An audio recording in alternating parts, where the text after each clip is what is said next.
እንዴት አምኜ ልቀበል? አረ ወንድሜዋ አለሁ በለኝ። ቴዲ ሞተ። ቴዲ ገደሉት። የብርክስት ወንድም ማለት ነው። በጣም ነው የሚያሳዝነው። በጣም ማለት ነው። ገና ልጅ ነው። ያ ረብ ኢና ሊላ ወኢና ረጂዑን። በጣም ነው የሚያሳዝነው። ያ ረቢ አላህ አንተ ጠብቀን፣ ሰው ሀገር ተምንቀር ያ ረብ አንተ ጠብቀን ያ አላህ። ወላሂ ላዚም ቤተሰብ በጣም በጣም በጣም ነው ያዘንኩት ማለት ነው። አንደኛ ነገር ገና ወጣት ነው። እኛ ይሄ በቃ አላማችን ወይ ደግሞ ይሆናል አይደለ ራሳችንን እንለውጣለን ብለን ስንመጣ የሚያጋጥመን አናቆም ያ ረብ ወላሂ የሚያጋጥመን አናቆምና አላህ ይጠብቀን። ሁላችን ፈጣሪ ይጠብቀን። ባላችሁ በፈጣሪ ይጠብቃችሁ ሁላችሁንም። ስደት ሀገር ያላችሁ እህት ወንድሞቼ ወላሂ ገና ልጅ ነው ይሄ። በዚህ ተማሩ። ተው ሰው አትነካኩ። ተው። ለምን ነው እንደው መዘዝ የምትሆኑት? አሁን ይሄ ልጅ ገና ወጣት ነው። ገና ቡጥጥዬ ነው። ገና ታዳጊ ነው። እንዲህ ደግሞ እንዴት እኔ ለማመን ራሱ ከበደኝ ማለት ነው። በጣም ነው የሚያሳዝን። አንተ መቅረት አንተ ያዝልን ያ ረብ። ወላሂ በጣም ነው የሚያሳዝነው። በጣም ማለት ነው። በጣም ነው የሚያመው እንጂ እንኳን ወንድሙ ብሪክስ እኛ ራሱ በጣም ነው ያዝነው። ለምን እንደዚህ ገና ወጣት ነው። ገና ቡጥጥዬ ነው። ገና ታዳጊ ነው። ባይዘዊ ሞተ ሰው ነው የገደሉት ብለዋልና በጣም ነው የገረመኝ። በጣም እንዴት በስደት ሀገር እንዴት ነው ወንድምና ወንድም እንደዚህ የሚጋደሉ እንዴ? ምን ቢያንስ በደንብ ባትገናኙ፣ ቢያንስ በምን ባትገናኙ ግን አንድ ስራ እንደምትሰሩ ይታወቃልና በጣም ነው የሚያሳዝነው። በጣም ማለት ነው ያሳፍራልም ማለት ነው። አሰላሙ አለይኩም። ሰላም ውድ ቤተሰቦቼ እንዴት ናችሁ? ደህና ናችሁ?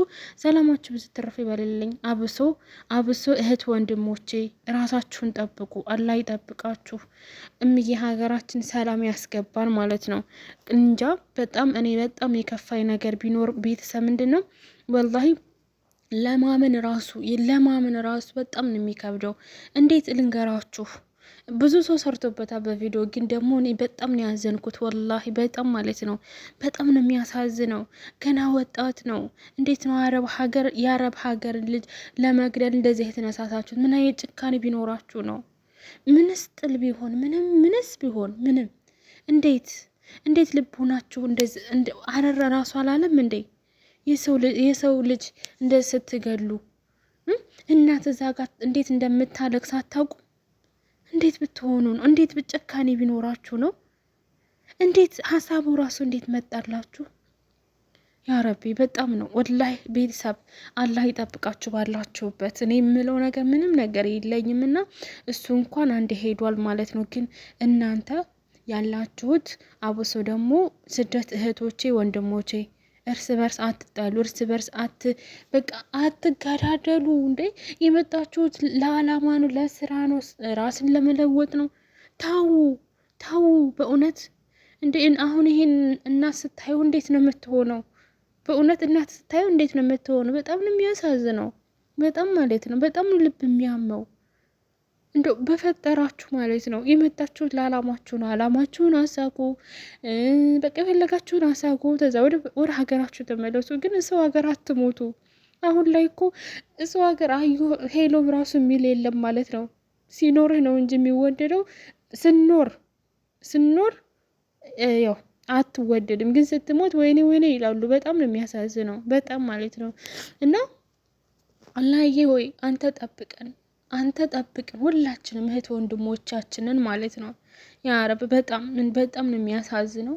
ፈጣሪ ሆይ እኔ በጣም ነው ያዘንኩት ማለት ነው። በዚህ መልኩ በመገደሉ ባይዘው ተገድሏል ነው ያሉት ማለት ነው። በጣም ነው የሚያሳዝነው። ቴዲ ደግሞ ገና ልጅ ነህ፣ ገና ወጣት ነህ።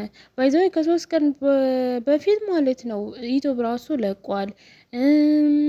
እንዴ ፋሽ ብርቅ እያለ ነበረ በጣም እንዴ ጭራሽ እንጃ። አሁን እንዴት ለማመን ራሱ ከበደኝ ታውቃላችሁ? ማመን ነው የከበደኝ።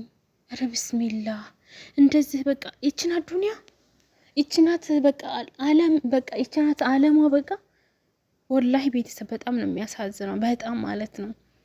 በቃ ይችናት ዱንያ ምንም ማድረግ አይቻልም። ሞት አያማክርም። እኔ አሁን እያወራችሁ ልሞት እችላለሁና አላህዬ ይቅር በለን ያ ረብ። እና አላህዬ ደግሞ ከወንጀል አንተ ጠብቀን ማለት ነው። ሁላችሁንም ራሳችሁን ጠብቁ፣ ራሳችሁን በቃ ሁኑ ማለት ነው። ሰው ጋር አትድረሱ። እኔ የሚለው ነገር ይሄን ብቻ ነው ማለት ነው። በጣም ነው የሚያሳዝነው። በጣም ልብ ነው የሚነካው። እና ገና ልጅ ነው፣ ገና ወጣት ነው፣ ገና ታዳጊ ነው። ግን ይሄ በመሞቱ አብሶ ሰው ሀገር ወይኔ ሀገሬ ልጆች አላህ ይጠብቃችሁ። ብቻ ሌሎቻችሁ እራሳችሁን ጠብቁ። እና ሰው ልጅ እኮ ታሞ ቢሞት እኮ ይሄ እኮ ታሞ ነው እንላለን። ግን ይሄ ታሞ አይደለም፣ ይሄ ህመም አይደለም፣ ይሄ ሰው ነው የገደለው። አያሳዝንም? ወጣቱ ልጅ እንደዚህ እንደው ድንገት እንደዚህ እንደው መሞት አለ። በጣም ነው የሚያሳዝነው። ረቢ እንደው ልብ ነው የሚነካው ማለት ነው። በጣም ነው የሚያሳፍረውም ራሱ ማለት ነው። ወላሂ እንደዚህ ለማለት ራሱ እንጃ፣ ለማውራቱ ራሱ በጣም ይከብዳል ማለት። ለምን ልጆቹ ወንዶቹ አለቁ፣ ህዝቦች በሙሉ አለቁ። ኢትዮጵያን ሳያንስ ደግሞ ስደት ሀገር መጥተው ደግሞ ሊገሉ ፈለጉ እንዴ ምንድነው የምትፈልጉት ከኛ? ኧረ ተው ይኑሩበት። በጣም ነው የሚያሳዝነው በእውነት በጣም ማለት ነው።